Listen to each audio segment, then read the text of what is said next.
سورۃ عبس بسم اللہ الرحمن الرحیم عبس وتولی ان جاءہ الاعمی وما يدریک لعلہ یزکی او یذکر فتنفعہ الذکری اما من استغنی فانت له تصدی واما من جاءک یسعی وهو یخشی فانت عنہ تلہی کلا انہا تذکرہ فمن شاء ذکرہ فی صحف مکرمۃ مرفوعۃ مطہرۃ بأیدی سفرۃ کرام بررہ۔ صدق اللہ العظیم۔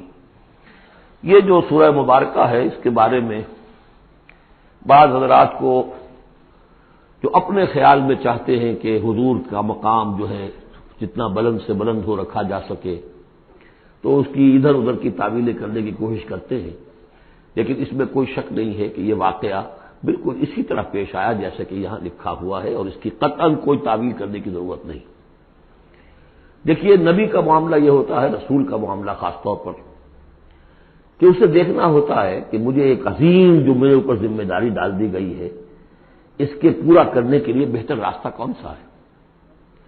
اب ظاہر بات ایک معاشرہ ہے، اس معاشرے کے اندر طبقات ہیں، ڈی فیکٹو ہیں، آپ کے لیے تو وہ گیون ہے، آپ نے خود تو پیدا نہیں کیے ہیں، موجود ہیں۔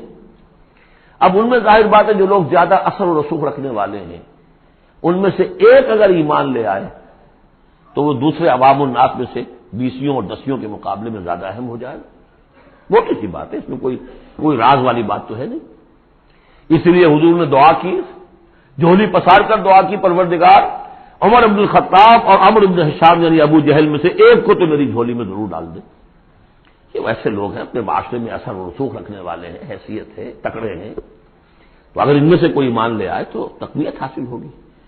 تو نتیجہ یہ نکلتا تھا کہ حضور ایسے لوگوں کی طرف زیادہ راغب رہتے تھے، توجہ فرماتے تھے۔ پھر خاص طور پر جو لوگ اپنے ساتھی ایمان لے آئے ہیں، اب یہ کہ ظاہر بات ہے وہ تو اپنے ہی ہیں، آدمی بسا اوقات کچھ زیادتی کر بیٹھتا ہے اپنوں کے اوپر، اور اس کی اپنائیت ہی در حقیقت کہ یہ تو اپنا ہے، اس کو کوئی بات نہیں، سہ جائے گا، برداشت کر لے گا اور یہ سمجھ لے گا کہ اس میں کوئی مصلحت ہوگی۔ تو اگر اس طرح کا رویہ ہو تو یہ بالکل منطقی ہے، سمجھ میں آنے والی بات ہے کہ ایک روز حضور کے پاس کچھ قریش کے سردار بیٹھے ہوئے تھے، گفتگو کر رہے تھے۔ عبداللہ ابن ام مکتوم رضی اللہ تعالی عنہ ایک نابینا صحابی ہیں، وہ آ گئے۔ اب یہ کہ بہرحال نابینا تھے، لیکن یہ کہ بہرے تو نہیں تھے، اندازہ تو انہیں بھی ہو گیا ہوگا کہ اس وقت گفتگو ہو رہی ہے، کن لوگوں سے ہو رہی ہے، اور جو نابینا ہوتے ہیں اللہ تعالیٰ ان کی کوئی اور ایک رنگ تیز کر دیتا ہے، کمپنسیٹ تو کرتا ہے نا ان کو۔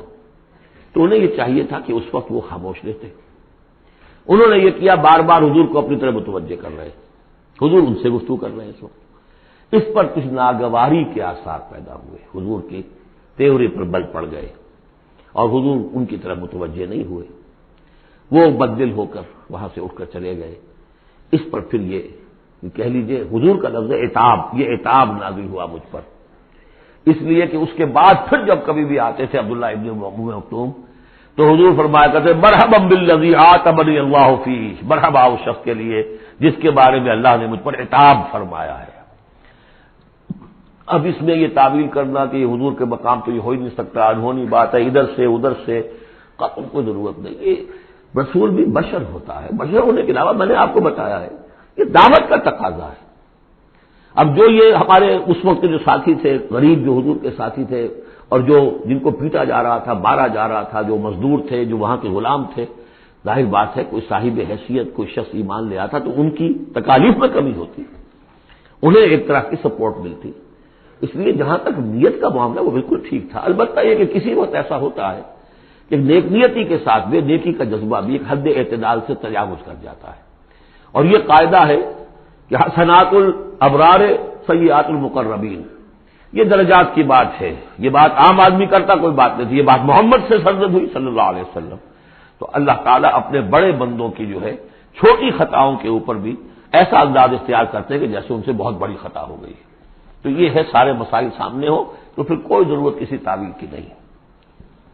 عبس وتولی، اب بار بار جو انہوں نے متوجہ کیا ہوگا تو حضور کا کہ چہرے پر کچھ تھوڑی سی ناگواری سے شکنیں پڑ گئی، اور آپ نے ان کی طرف خطاب نہیں کیا، پھر موڑ کر میری طرف دیکھیے، وہ دیکھ کر پھر یہ ماتھے پر شکنیں لے کر آپ نے پھر منہ موڑ لیا۔ ان جاءہ الاعمی، اس بات پر کہ اس کے پاس ایک نابینا آیا، وما یدریک لعلہ یزکا، اے نبی آپ کو کیا معلوم کہ اسے وہ تزکیہ حاصل کرتا، وہ بلند مقامات آپ کی گفتگو سے استفادہ کر کے اپنے درجات بلند کرتا، اور یذکر فتنفعہ الذکریٰ، یا یہ کہ وہ نصیحت اخذ کرتا، اسے وہ نصیحت مفید ہوتی۔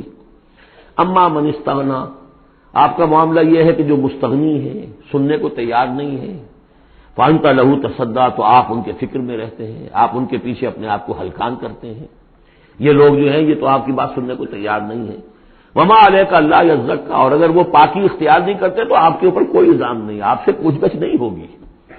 واما من جاءک یسعی، اور وہ کہ جو آیا ہے آپ کے پاس دوڑ کر چل کر آیا ہے، بھاگ کر آیا ہے، وہو یخشی، اس کے دل میں خشیت بھی ہے، فانت عنہ تلہی، تو آپ اس سے کچھ استغنا اور تغافل برت رہے ہیں۔ کلا، ایسا نہ کیجیے، انہا تذکرہ، یہ قرآن تو ایک یاد دہانی ہے، فمن شاء ذکر، جو چاہے اس سے نصیحت اخذ کر لے۔ ابو جہل نہیں کرتا، دفع ہو، ابو لہب نہیں کرتا، دفع ہو۔ جو کرنا چاہتے ہیں آپ کی توجہ ادھر ہونی چاہیے، جیسے سورہ کہف کے اندر آیا، وَاصْبِرْ نَفْسَكَ مَعَ الَّذِينَ يَدْعُونَ رَبَّهُمْ بِالْغَدَاةِ وَالْعَشِيِّ يُرِيدُونَ وَجْهَهُ وَلَا تَعْدُ عَيْنَاكَ عَنْهُمْ تُرِيدُ زِينَةَ الْحَيَاةِ الدُّنْيَا وَلَا تُطِعْ مَنْ أَغْفَلْنَا قَلْبَهُ عَنْ ذِكْرِنَا وَاتَّبَعَ هَوَاهُ فَكَانَ أَمْرُهُ فُرُطًا۔ تو یہ مختلف مواقع پر یہ بات آئی ہے، لیکن ظاہر بات ہے کہ حضور معاذ اللہ ثم معاذ اللہ ثم معاذ اللہ کسی ذاتی غرض کی وجہ سے تو نہیں، اور یہ ہمیشہ ہوگا دعوتوں میں، تحریکوں میں۔ ظاہر بات ہے ہر سطح کے لوگ ہوتے ہیں، اب جو بھی داعی کوئی ہے، کوئی کسی جماعت کا امیر ہے، اب اس کا وہی ہوگا، اور وہ چونکہ ایک کمپلشن ہے کہ جو لوگ معاشرے میں زیادہ مؤثر ہیں، صاحب حیثیت ہیں، ان کا ایمان لے آنا، ان کا ساتھ آ جانا، کسی تحریک میں شامل ہو جانا، وہ اس تحریک کے لیے، اپنے لیے نہیں، ذات کے لیے نہیں، اس تحریک کے لیے، اس دعوت کے لیے، اس مقصد کے لیے یقیناً مفید تر ہے۔ اس حوالے سے معاملہ رہے گا، اور اس میں یقیناً پھر ایسا ہوتا ہے کہ دوسرے طبقات کے لوگ جو ہیں وہ پھر اسے محسوس کرتے ہیں، مغایرت سی ہو جاتی ہے۔ تو یہ در حقیقت دنیا میں بھی یوں سمجھیے کہ ہر اعتبار سے یہ پل سرات جسے ہم کہتے ہیں کہ اس کو بال سے زیادہ باریک اور تلوار کی دھار سے زیادہ تیز ہوگی، وہ اس دنیا میں بھی ہے۔ دو انتہاؤں کا معاملہ ہر وقت رہتا ہے۔ کوئی شخص جو ہے وہ اپنی خودداری، عزت نفس کی وجہ سے ایک رویہ اختیار کرتا، دوسرا سمجھتا متکبر ہے یہ۔ ایک شخص ہے جو کسی کے ساتھ ملائمت سے پیش آتا ہے، دوسرا سمجھتا ہے میری خوشامد کر رہا ہے، چاپلوسی کر رہا ہے۔ تو ان دونوں چیزوں کے اندر تکبر اور خودداری، بس یوں سمجھیے کہ قدم میں فاصلہ دارن، بلکہ قدم بھی بڑی شے ہے، وہ باریک بال ہی ہے درمیان میں کہ خودداری کسے کہتے ہیں، تکبر کسے کہتے ہیں۔ تو اس میں یہ ہے کہ ہر معاملے کے اندر کوشش ہونی چاہیے درمیانی راستے کی، جتنی بھی انسان کر سکے۔ یہاں جس شان کے ساتھ قرآن کا ذکر ہوا ہے کہ اس قرآن مجید کو بھی آپ اپنا جس طریقے سے اپنی فرض رسالت کی ادائیگی کے لیے جس طرح آپ اپنے آپ کو ہلکان کر رہے ہیں، اس میں ایک پہلو اور بھی ہے، اس قرآن کی بھی توہین ہو رہی ہے۔ اس قرآن کو بھی لیے آپ پھر رہے ہیں، ان کو دے رہے ہیں، پڑھو اور سنو اور سمجھو، پھر میں سناتا ہوں، پھر سناتا ہوں۔ کلا انہا تذکرہ فمن شاء ذکرہ، نہیں، یہ تو ایک نصیحت ہے، جو چاہے اخذ کرے، جو نہیں کرنا چاہتا دفع ہو۔ فی صحف مکرمۃ، اور یہ قرآن اصل میں تو ہے بڑے باعزت صحیفوں میں، بلکہ یہ چوتھا مقام آ گیا، اگرچہ یہاں پہ لفظ نہیں آیا ہے وہ، جیسے کہ ہم پڑھ چکے ہیں حوامیم کے سلسلے میں۔ یہ قرآن کہاں ہے؟ وَإِنَّهُ فِي أُمِّ الْكِتَابِ لَدَيْنَا لَعَلِيٌّ حَكِيمٌ، یہ تو ام الکتاب کے اندر ہے جو ہمارے پاس ہے اور بڑے بلند مقام پر ہے۔ اور سورہ واقعہ میں ہم پڑھ چکے ہیں یہ قرآن کہاں ہے؟ فی کتاب مکنون لا یمسہ الا المطہرون، یہ تو چھپی ہوئی کتاب میں ہے، مخفی کتاب میں ہے، اسے چھو ہی نہیں سکتے مگر صرف وہی جو نہایت پاک باز ہیں۔ کون ہے نہایت پاک باز؟ فرشتے ہیں، ان کے ساتھ نفس امارہ ہے ہی نہیں، ان کے ساتھ وہ عالم خلق کا کوئی تقاضا ہے ہی نہیں، وہی ہے کہ جو اس کے وہاں پر جو ہے ان کے سامنے وہی لکھنے والے، ایک جو آ جائے گا لکھنے والے، آگے چل کر آئے گا وہی قرآن کہاں ہے؟ بل ہوا قرآن مجید فی لوح محفوظ، تو لوح محفوظ، کتاب مکنون، ام الکتاب، اصل قرآن وہاں ہے، جیسا کہ بارہا میں نے کہا یہ تو قرآن کی مصدقہ نقول ہے جو اللہ نے ہمیں فراہم کر دی، اصل قرآن وہاں ہے، اسی کا تذکرہ یہاں ہو رہا ہے فی صحف مکرمۃ۔ وہ ام الکتاب جو ہے وہ تو بڑے مکرم، بڑے معزز باعزت ورقوں میں ہے، مرفوعہ، بلند و بالا، مطہرہ، نہایت پاک، بے ایدی سفرۃ، وہ ان کے ہاتھوں میں ہے لکھنے والے فرشتے، وہاں سے نقلیں تیار کر کر کے بھی تو آخر بھیج رہے ہیں نا وہ، بے ایدی سفرۃ کرام بررہ، اور وہ خود بھی بڑے باعزت ہیں، بڑے نیک ہیں۔ تو یہ ہے قرآن مجید کا مقام۔ تو آپ اس قرآن مجید کے ساتھ بھی اس کے مقام کو سمجھتے ہوئے معاملہ کیجئے، جو اس کی توہین کرتا ہے اسے دفع کیجئے، اس کو منہ نہ لگائیے، اور آپ تو اپنے آپ کو جو بھی آپ کے پاس چل کر آئے اور جو واقعتاً طالب ہو ہدایت کے اور نیکی کے اور تقویٰ کے، ان پر توجہ دیجیے۔ قتل ما اکفرہ، ہلاک ہو جائے یہ انسان کس قدر یہ ناشکرا ہے۔ من ای شیء خلقہ، کبھی سوچیں یہ اللہ نے اسے کس چیز سے پیدا کیا ہے۔ من نطفہ، ایک بوند سے، خلقہ، اسے بنایا، فقدرہ، اس کا ایک اندازہ مقرر کر دیا۔ دیکھیے ہر انسان کا ایک اندازہ ہے، شاکلہ۔ آج ہم سمجھتے ہیں جینز ہیں، ہر شخص کو جو جینز ملے ہیں اسی کے حساب سے اس کا شاکلہ وجود میں آئے گا، یا تو اس کو جو جینز مل رہے ہیں ماں سے اور باپ سے، اور یا پھر یہ ہے کہ جس ماحول میں اللہ نے اس کو پیدا کیا اس سے اس کا ایک شاکلہ وجود میں آتا ہے۔ تو فرمایا کہ اس کا پھر ایک اندازہ بھی ہم نے مقرر کر دیا۔ ثم السبیل یسرہ، پھر ہم نے آسان کر دیا اس پر راستہ۔ اس میں یہ بھی ہے، معنی لیے گئے ہیں کہ ماں کے پیٹ سے اب کس قدر یہ مرحلہ سخت ہے، اس کا وہ راستہ جو اس کا نکلنے کا ہے کس قدر سخت ہے، کس قدر انسان کے لیے واقع کرنے کو عجوبہ ہے، تو اس کو وہ راستہ اس کے لیے آسان کر دیا۔ لیکن یہ کہ پوری زندگی کا راستہ بھی ہے۔ ثم اماتہ فاقبرہ، پھر اس پر موت وارد کی اور پھر اسے قبر میں داخل کر دیا۔ ثم اذا شاء انشرہ، پھر جب چاہے گا اسے اٹھا لے گا۔ اب اس میں جو اثر ہے ردم کو دیکھیے، جب نے یہ کیا پھر یہ کیا پھر یہ کیا پھر یہ کیا پھر، تو کیا یہی مشکل ہے کہ دوبارہ اٹھا نہیں سکتا؟ قتل الانسان ما اکفرہ من ای شیء خلقہ، من نطفہ خلقہ فقدرہ ثم السبیل یسرہ ثم اماتہ فاقبرہ ثم اذا شاء انشرہ کلا لما یقض ما امرہ۔ کوئی نہیں، لیکن اس نے تاحال وہ بات پوری نہیں کی جس کا کہ اسے حکم دیا گیا تھا۔ فَلْيَنظُرِ الْإِنسَانُ إِلَىٰ طَعَامِهِ، تو ابھی اگر کوئی شک ہے تو ذرا انسان غور کرے اسے کس طرح پیدا کیا تھا، اب اس کے لیے غذا کہاں سے اللہ دے رہا ہے، اس کا پیدا کرنے والا۔ فَلْيَنظُرِ الْإِنسَانُ إِلَىٰ طَعَامِهِ، وہ ذرا اپنے کھانے کو دیکھو، غذا کو دیکھے۔ أَنَّا صَبَبْنَا الْمَاءَ صَبًّا، ہم نے آسمان سے بارش برسایا جیسے کہ برسایا جاتا ہے، پانی برسایا۔ ثُمَّ شَقَقْنَا الْأَرْضَ شَقًّا، پھر ہم نے زمین کو پھاڑا جیسے کہ وہ پھٹتی ہے، اس میں سے وہ کونپلیں نکلی ہیں۔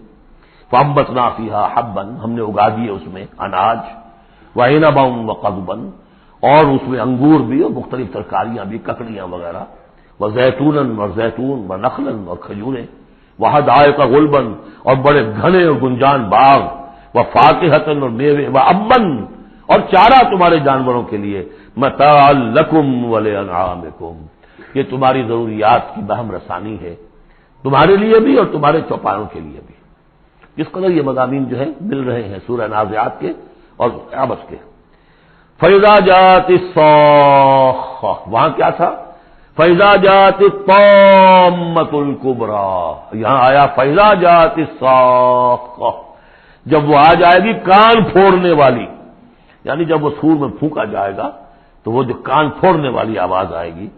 یوم یفر المرء من اخیہ، اس دن بھاگے گا انسان اپنے بھائی سے، وہ امہ ہی، اور اپنی ماں سے، وہ ابی ہے، اور اپنے باپ سے، وہ صاحبت ہی، اپنی بیوی سے، وہ بنی ہے، اپنے بیٹوں سے، لکل امرئ منہم یومئذ شأن یغنیہ، ہر جان کے لیے، ہر انسان کے لیے اس دن ایک ایسی جان پر بنی ہوگی جو ہر ایک سے اسے بالکل بے خبر کر دے گی، وہ اسی میں نفسی نفسی اسی میں الجھا ہوا ہوگا۔